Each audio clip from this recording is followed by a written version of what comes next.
Alright guys, TacticalRab here, and today I hope you're all doing well and enjoying your day so far. Welcome back to VALORANT News, another update for you guys because a lot is going on right now. Some rumours as to what Fnatic are planning to do for next season, but also Nadeshot saying that for now there are no changes with the 100 Thieves lineup. Is this something we can actually trust his word on, especially given Nadeshot's history with making serious changes when the opportunities arise? Very much enjoyed your thoughts in the comment section below. Hit the like button if you enjoy. Subscribe if you are new as always, I'd greatly appreciate it. It really helps out the channel. Thank you very much indeed for doing that one. Gained another like 500 subs in the last several hours, so I'd love to see it. First of all, this from Zyppan, Cloud9 or EG asking for a friend. So I mean, look, we're just gonna have to deal with for the next several days a lot of pros tweeting stuff like this that you never really know if what they're saying has any basis in reality or whether they're just playing around for the cameras effectively. But yeah, Zyppan, Cloud9, EG asking for a friend. Look, Zyppan and Cryo and some of these top prospects from the XSET team, they were hopefully going to be on G2. That of course didn't work out, whereas GG fell to get a spot in the end after all the drama that is still ongoing over there. That means Zyppan, Cryo and others are now looking for spots in tier 1. EG, really we have no idea what they're up to. And Cloud9 of course also an interesting team because some say Cloud9 are looking rather good right now, namely, well even Cloud9 themselves say this: listen guys, don't have much time, the C9 Val roster is,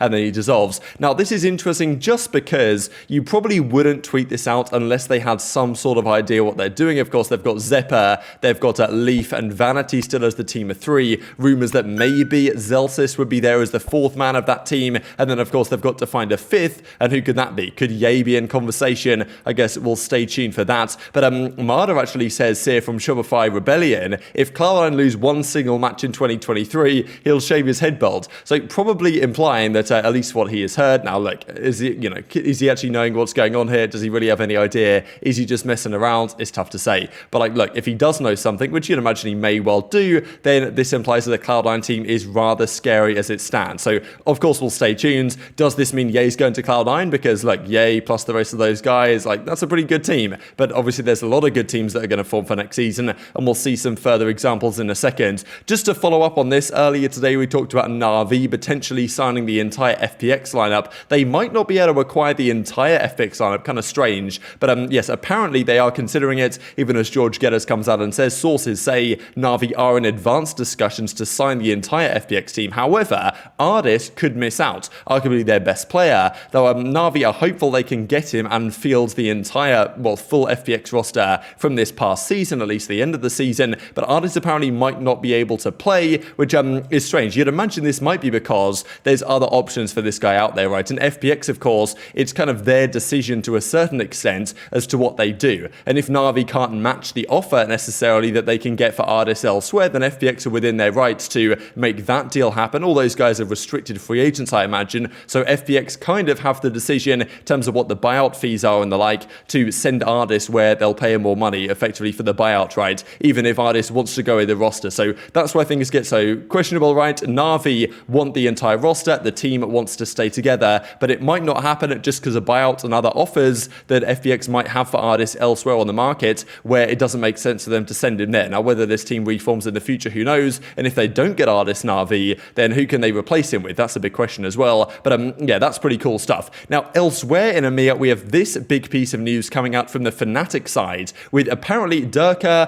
Boaster and AlphaJair. We know those guys probably still a team of 3. Now the 4 and 5 is kind of unknown. I don't know if it works with roles to be honest, but I'd love to see like Chronicle and Nats get them in here and just make it work with the like incredible talent with Boaster as the IGL. This is apparently one of the teams they are presently trialing. Now this account doesn't really have that much clout. We don't really know like how legitimate this tweet is necessarily, but they believe at least the Fnatic are experimenting. They're seemingly doing a trial period with this roster, so not necessarily set in stone as yet, but it is interesting just to not set something in stone quickly, just because the longer you wait, right, and don't lock anything in, especially with regard to Chronicle, let's just say, because a guy that probably is going to have other offers elsewhere from that mech team, that Gambit team of previous times, like you kind of want to get things locked down relatively quickly, you would imagine, just to make sure you don't lose him elsewhere. So it's a trial period going on. Chronicle seems confident this may well be his team going forward. Leo, of course, I believe formerly of Guild, definitely a talented player over there as well. So this might be what they're trialing. Whether they end up with this 5, who knows? But I'd be kind of surprised at this point based on the way the last couple of days have gone if this 4 at least isn't the team of 4. But of course, all could still very much change. And even Chronicle certainly effectively implying. We saw him the other day in Turko's Twitch chat saying, you know, hello, new teammate or whatever. And he says this on his Twitter account, changed my nickname on Twitch, looking for a stream today, thanks to my new teammates Turko, boast to AlphaJ for the help, right? So probably implying as well that, yeah, he is looking to team with these guys going forwards. That's a nasty core 4, really like it. Whoever the 5th is, Leo makes sense, others may well potentially make sense as well, but of course Fnatic may be reaching not exactly a conclusion, but have a good idea what they're planning to do right now. But as George Getters does effectively go on to confirm, Fnatic are just trialing, don't like to report on anything here until it's in the final stages. Chronicle and Leo are the options, but neither are finalized. So of course, we don't know what's going on, it's far from guaranteed, but one to keep your eyes on for sure. Let's talk 100 Thieves then, because in the North American region, 100T, very interesting team. Like one of the only teams, I suppose, there to even make the World Championship right at the end of last season. They didn't have the greatest results. Of course, the top NA teams that did make it deep in the World Championship, OpTic and xNed, neither of them even made it right. So 100 Thieves technically the best placed, best performing team of the end of last season, but still in terms of the talent they've got on their roster, maybe they feel like an upgrade is on the cards. Now, Nadeshot was on Tarek's stream last night and he was talking about the possibility and he was asked, okay, look, what are you doing with the roster? And Nadeshot says, hey, look, we really like our players, we like the way things are going, and effectively implying they're going to stick with their guys. Now, Tarek well knows, listening to what he's saying here, that like, look, he knows that he's just going to say this, he's just saying this, right, to make sure that they stand by their players for now, but that does not necessarily mean they aren't still considering changes. So Nadeshot's kind of saying we're not changing, but I kind of doubt it. Some with your account, I think. And I will kill to defend it. Oh my god. Yeah. Yo, who's gonna be on the roster? Can you leak it or not? Right now, we're really go, happy yeah, I'll with our go. team and the players that are on the roster. God damn it, corporate shots out, dude. Okay. I'm gonna bimba hookah. It's really These VALORANT, we've got a pressure. great young core, got a great team. If you're gonna boom They got unlucky, man. They should have made playoffs. showers, we have no. Playoffs that chance. I'm eyeing showers and I'm coming short. I just threw. Now, I'm sure some of you guys are familiar with Nadeshot and 100 Thieves history in other esports like Apex and League of Legends and the changes they may or may not have made in those esports. But I well know in Call of Duty, right, they've been pretty cutthroat over the years in terms of, well, at least the last couple of years they've been around in terms of like, we're going to pick up the best players when they are available and make big changes. Like the big example for those Call of Duty fans out there would have been during the Cold War season when Hiko was on the market and they decided to pretty much like at the drop of a hat, make that move happen immediately. And look, we are going into what probably will go down in history as the craziest rostermania period ever in VALORANT. This is how things go when the league franchises. There's nothing that's off the table right now in terms of potential moves. So the idea that 100T is an organization with the commitment to winning that Nadeshot has kind of, will put out there again and again and again, and especially because 100T, look, they had a decent result of the World Championship, but it was only, top 12, failed to make it out of their group. So not exactly the result they would have wanted, and given the commitment to winning, I'm sure Nadeshot and DDK and Sean Gers are thinking, look, we did a great job with that roster we put together, but still there might be upgrades there on the table. Yes, they could commit to that roster of 5 and try and still make it work going into 2023, but there's a great chance there are still upgrades on the market. When there are players of the caliber that there are on the market right now, 100T have to at least consider them, and I'd be very surprised if they don't make some sort of upgrades, right?